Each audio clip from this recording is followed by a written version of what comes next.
Hello everybody, welcome back to some Chronicles of Elyria. We've got ourselves a holiday-filled episode today that has some neat topics to go over related to the recent news and previous and current events. Without further ado, let's go ahead and jump into it. Chronicles has over the past few weeks been releasing steady updates, mostly in the form of concept and design art. But we have received a brand new piece of footage that showcases the parkour system that goes into what we might be able to expect from how mobile we can be in game. And I've got to say, after looking at this for just a bit, that this looks absolutely insane. In a very good way too, because I mean, we've got sliding, ladder climbing, zip lining, ledge balancing, and even wall climbing. If I wasn't crazy, I'd say they're trying to make a medieval Tomb Raider here. Oh my god, they've got vaulting and swimming. Yep, that's 100% what's happening. The footage goes through the various obstacles in the course designed by Soulbound, as Snipe Hunter describes how the fatigue system works. This is honestly something I have to say I'm very much looking forward to seeing in action, especially for roguelike characters. I mean, those of you that are going to be vaulting across rooftops and running from the local sheriff like you descended from Robin Hood or something are going to have a very fun time on your hands. I'm still so curious to see how this will transition to combat, but I'm excited for it either way. The mobility of our character kind of reminds me of how the flight system would work in a Wuxia or Wushu based game. But with this kind of mobility, you won't just see thieves and rogues making good use of it.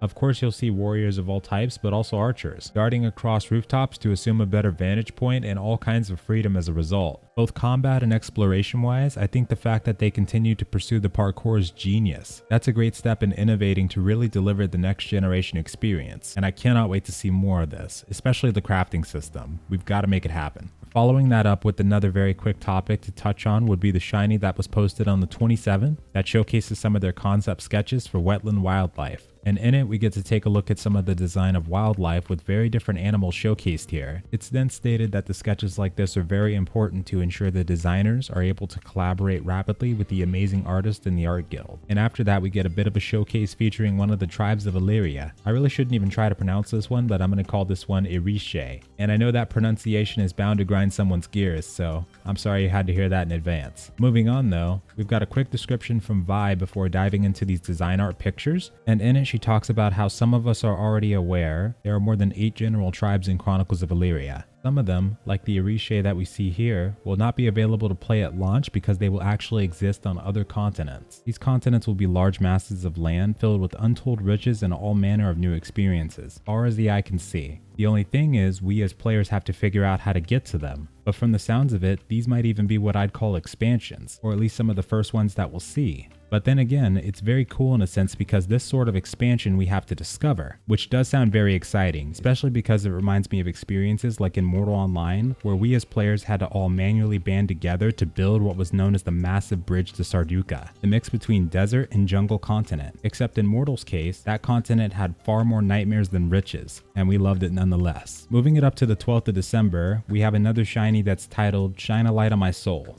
And speaking of that title, I really feel that after reading through all these shiny news posts that they produce, that they really need to design NPCs in-game that are modeled after the team of Soulbound Studios, and on top of that, I think Snipe Hunter should be designed as a priest, and hopefully he's made into a Harathi, Niran, or Broodveer if this does happen. Firstly because he and everyone does such a great job at inspiring excitement and the urge to learn more about what this game is from these shiny news posts. But secondly because he belongs up here with us in the Stonelands and we want our Snipe Hunter. Snipe goes into how the development team, both for the game team side and the online experience group, have been very busy. One of the first things they've been working on is the enhancements and tuning to the traversal mechanics, which will be the method that players use to move through the world. And this week that the shiny was posted, they were taking a look into how players interacted with ropes, alongside refining the basic rope climbing, swinging, ziplining, and balancing mechanics, which looks awesome by the way. And this is followed by a short but more in-depth description of the control system of the parkour, and after that, in this shiny news post we get to look at one of my most favorite topics in any massive multiplayer medieval game, the weapons. Looking at these bad boys, I'm now realizing we might have more types of weapons than you would expect normally in a game. I think I'm looking at what appears to be at least 7 different axes in that middle column, not counting the 2 on the bottom right. But I mean, that's very crazy in a very good way. Especially as a fellow crafter, I've learned to appreciate having many different types of arms and armor to create for people. And it next describes that at the time that Heat created this concept, they were looking at what sort of changes could be made to a weapon in the course of crafting, and considering strategies for making sure those changes were visible to a keen-eyed player, which I have to say sounds amazing to me. I always fall in love with a good crafting system in sandboxes, and Chronicles is aiming to go far beyond just a normal sandbox. I really hope that the crafting system does get included in that. Some things I would really love to see is being able to change up the type of material we can craft with to get different results performance or statistics wise, or even being able to control how much of a specific material can go into it, changing up aspects of the crafting process itself, or maybe even incorporating higher or lower quality tools and materials in the methods that we use to make these crafts. Whatever they've got planned, I'm so excited to see it. We need a crafting blog so bad, by the way.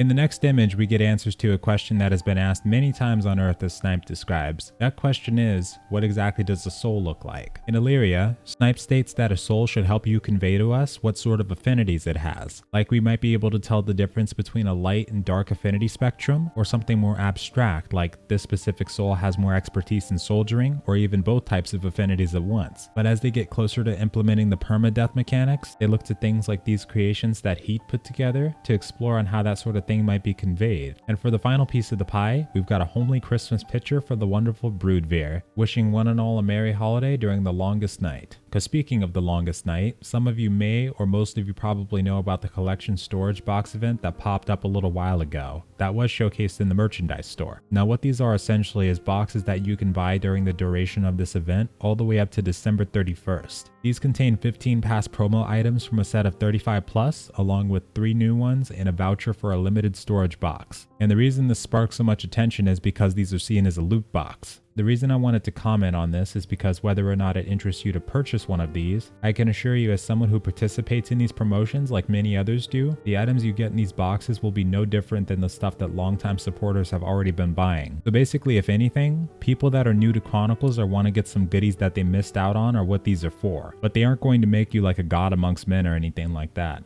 It's always very difficult to explain the complexity and the mechanics of Chronicles in one video or sitting, but what I can tell you is that although I would never want to see a real loot box in a game like this that would contain resources, equipment, or usable items while in the game, this game does not work the same way most massive multiplayer games do, where everything you buy beforehand stays with you, especially the land. Because hell, even my pet wolf is probably going to kick the bucket someday, and that's just one in-game crying therapy session I'll have to deal with. Because when you're dealing with a game like this, you need to empty your cup. Or in other words, forget about what you think you know about games of this genre. And for the last but not least news, we've got the Settlers of Elyria. Right now, if you haven't checked out the website, or more importantly, if you haven't been able to because of the sheer amount of traffic generated from this event, the Settlers of Elyria event is one that we've gone into before, where people are able to buy domain sections that are unclaimed for counties, settlements, duchies, etc. Now, of course, this event does have flash sales and limitations that will be happening throughout the event to promote people buying land, but one thing to mention is that if some of the land goes unclaimed for long enough, it might just get swiped up by an NPC. But be sure to keep an eye on the Discord, since purchasing is as of this moment temporarily disabled because of the traffic I mentioned earlier, but I'm sure it'll open up itself very soon.